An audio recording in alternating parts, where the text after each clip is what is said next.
tanpa internet hidup bagaikan tanpa cahaya. Memang tak ada cahaya lah Ya, kan. okey. Memang penting lah internet ni. Kalau misalnya kata kalau kita ada phone kan, anda kata kalau tak ada internet tu, ibarat macam irama dan lagu tu tidak dapat dipisahkan. Betul, sebab ia bukan hanya tentang maklumat tapi juga tentang kehidupan. Ini kampus kecil kita, internet ni macam benda asas yang paling penting untuk kita teruskan hidup.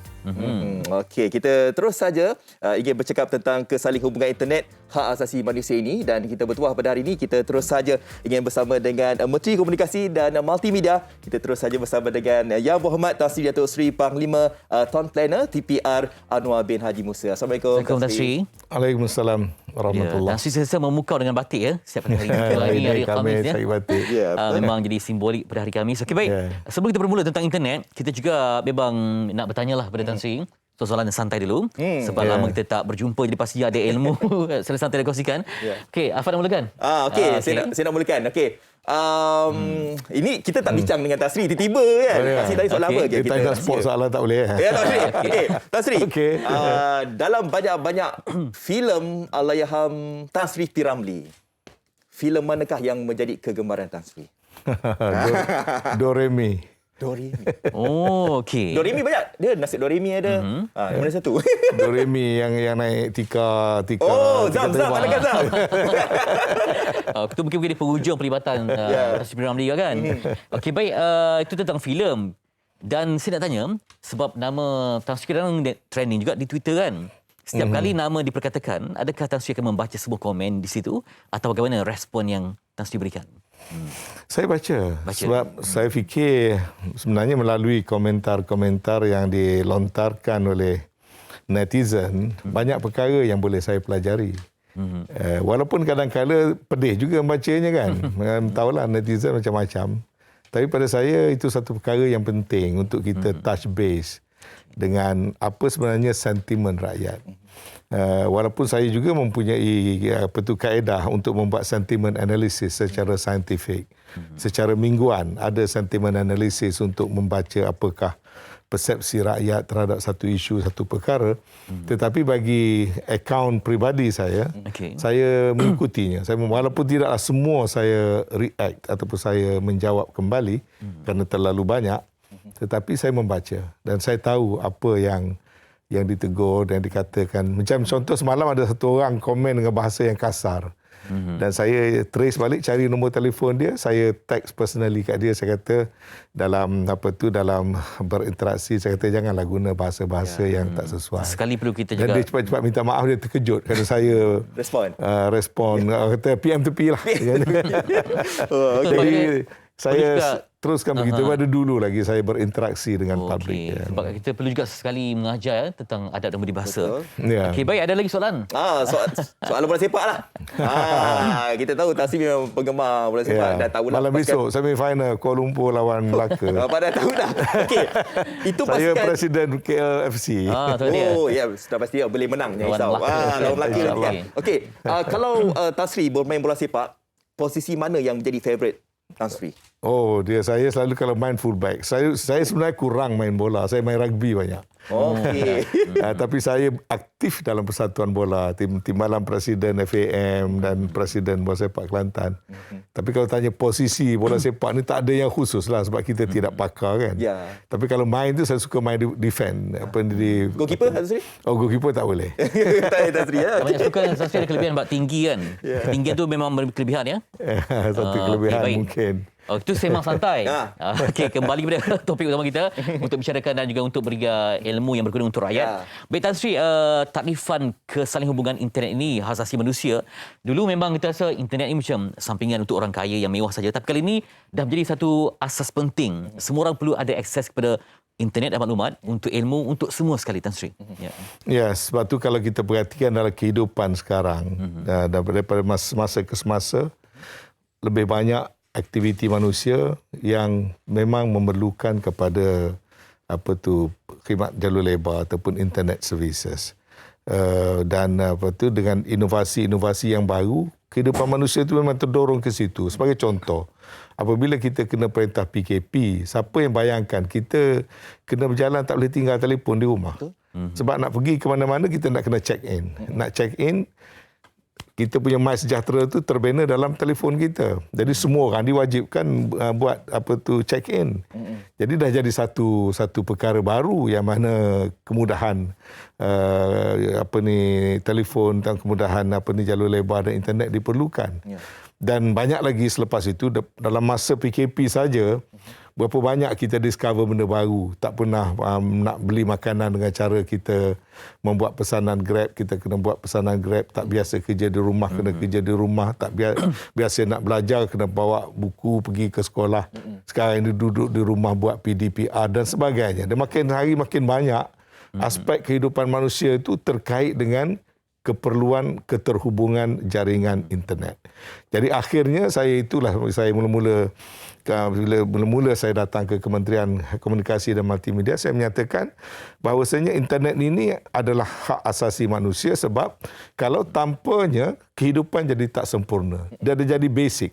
Bukan lagi satu luxury, bukan satu perkara yang orang kata hanya kelompok tertentu saja boleh menguasai ataupun memilikinya. Tetapi semua orang, semua rakyat mesti mempunyai akses kepada internet. Jadi itulah saya katakan internet sudah menjadi satu bukan saja human rights tapi dianggap sebagai basic human needs. Perkara yang dianggap sebagai asas bagi menentukan kesempurnaan kualiti kehidupan seseorang. Kualiti hidup. Betul. Itu kita bercakap tentang hak asasi manusia, keperluan yang harus kita ada nanti kan berkaitan dengan internet. Tapi kita nak bercakap dalam konteks negara pula ni, Tan Sri. Bagaimana ianya boleh direalisasikan? Oleh kerana apabila kita menerima falsafah internet itu sebagai suatu hak asasi, maka tak dapat tidak dalam perancangan negara dia mesti diletakkan pada prioriti yang tinggi. Kena ada political will, kena ada kesediaan menyediakan bajet, kena ada usaha untuk mengatasi masalah-masalah yang lazimnya boleh diketepikan begitu saja.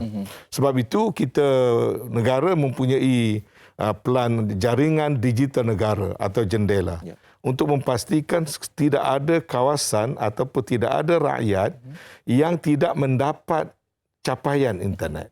Dan ini satu perkara yang bukan mudah sebagai sebuah negara yang ada macam kita ada kalau macam sebuah setengah negara city state mudah.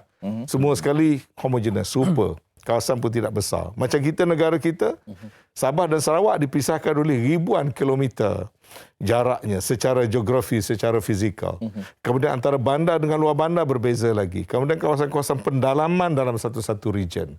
Jadi bagaimana kita nak mengurangkan apa yang disebut sebagai digital divide antara mereka yang tinggal di kawasan pendalaman dengan mereka yang berada di mana bandar. Kemudahan internet tidak boleh menjadi hak eksklusif orang bandar ataupun orang kaya ataupun mana-mana kelompok. Dia mesti disamaratakan.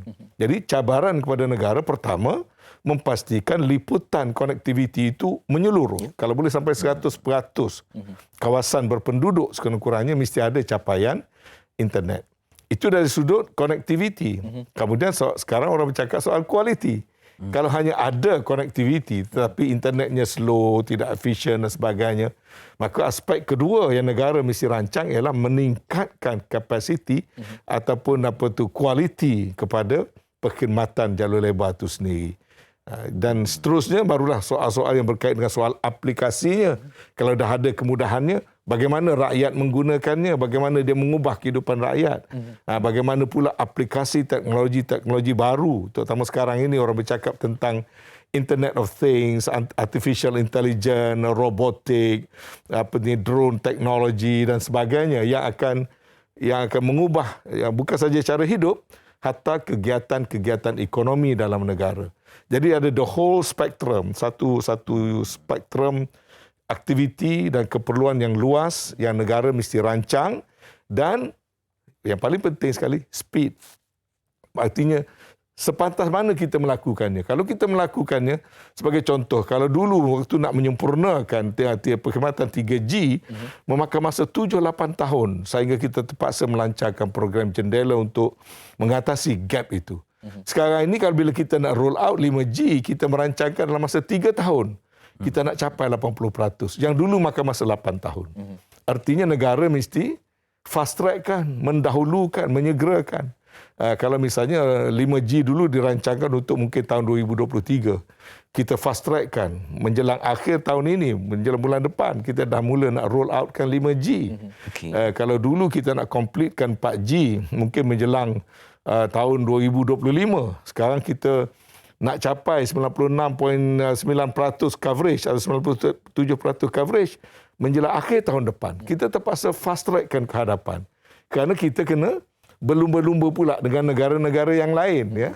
Jadi ini adalah satu cabaran kepada negara yang memerlukan kepada satu perancangan dan blueprint yang jelas, way forward yang jelas, dan yang penting komitmen untuk melaksanakan. Jadi disebabkan dah diletakkan sebagai hak asasi, bermaksud tindakannya, perancangannya kena agresif, Tan Sri, ya? Harus agresif. Sebab sekarang kita tengok, kita dapat berita budak-budak sekolah kena panjat pokok, ada yang kena kayuh basikal pergi beberapa kilometer hanya nak mendapatkan perkhidmatan. Dan rakyat dia mungkin tidak semua orang faham tentang teknologi dan juga kerenah dalam soal nak memperbaikikan satu-satu masalah itu. Jadi kita kena rancang jauh lebih ke hadapan lagi. Tidak boleh hanya secara ad hoc. Yang ad hoc tu kita buat juga, ya. Macam sekarang ini tu MCMC ataupun SKMM ada buka portal Jendela Map, ya.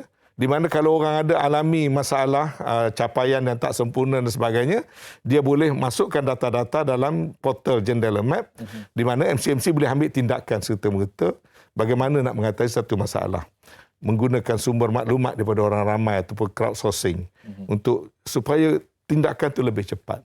Tetapi perancangan yang utama tadi tu mesti juga ada. Ya, tak cukup dengan hanya tindakan secara ad hoc, tapi kena ada satu bentuk tindakan yang komprehensif bagi memastikan perkhidmatan jalur lebar ini menjadi satu perkhidmatan yang berkualiti tinggi bagi negara, sesuai dengan aspirasi negara nak menjadi sebagai sebuah negara maju.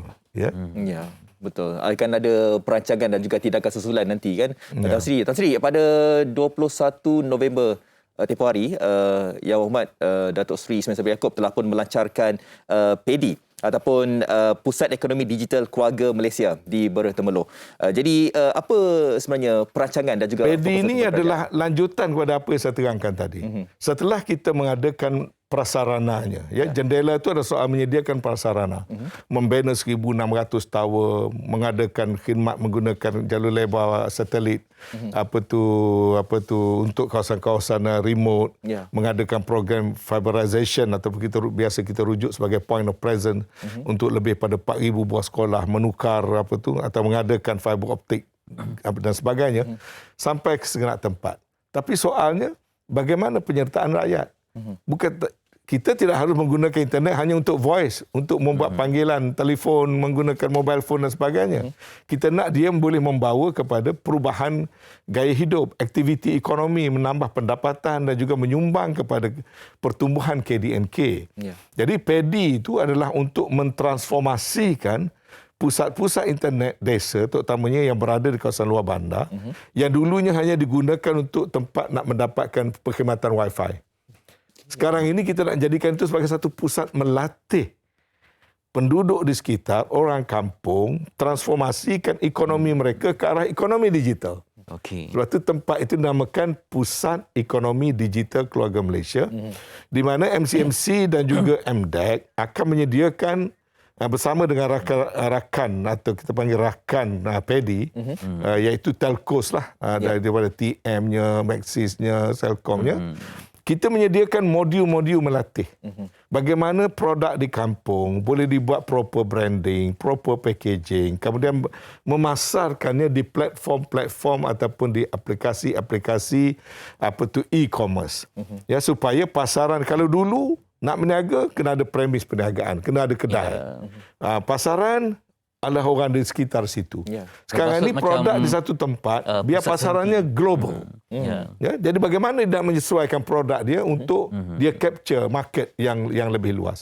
Dan kalau itu dapat dilakukan, maka daripada menyediakan prasarana khidmat jalur lebar, dia mentransformasikan ekonomi dan aktiviti rakyat secara langsung. Itu dia. Mas yang terhad, Tan Sri, harapan kepada semua supaya kita menuju era yang agresif demi mencapai maklumat dan juga memberikan ilmu yang terbaik untuk semua. Jadi hanya di kampung, tetapi semuanya berkumpul di situ untuk ekonomi, untuk ilmu, untuk teknologi semuanya, Tan Sri. Ya, termasuk sekarang hiburan. Kita tak naklah bila ada internet, asyik nak tengok Netflix aja ataupun nak download perkara tertentu. Yang pentingnya mesti kegiatan yang bersifat produktif, yang boleh mengubah kehidupan kita dan seterusnya negara kepada ke arah yang lebih kompetitif, yang lebih baik dan sebagainya. Sebab itu keutamaan saya di kementerian adalah nak memastikan ini menjadi realiti. Sebab itu saya boleh katakan push ataupun memberikan dorongan yang kuat supaya apa yang dirancangkan itu disegerakan, kalau proses yang lambat itu dipercepatkan, kalau banyak red tape dikurangkan, dan kita mesti menunjukkan satu komitmen supaya perkara ini benar-benar dapat dilaksanakan. Kalau tidak, rakyat akan rasa kecewa sebab lihat tidak ada perubahan ataupun kita tengok masih orang kata tindakan yang terlalu perlahan, sebab benda ini sangat dinamik. Dia menuntut kepada kesungguhan. Jadi saya memberikan prioriti yang tinggi kepada aspek dari kampung ke terhasil banyak produk yang bertaraf dunia selepas ini. Kerana ada kelajuan internet, juga akses kepada internet yang paling utama sebagai hak asasi manusia. Terima kasih yang berhormat Tan Sri Datuk Sri Panglima Tuan Panel TPR Anwar Haji Musa berkongsi atas kapasiti sebagai Menteri Komunikasi dan Multimedia dengan inilah dia, internet sebagai hak asasi manusia, kesaling hubungan yang begitu padu dan juga jelas untuk membantu rakyat. Ya, betul.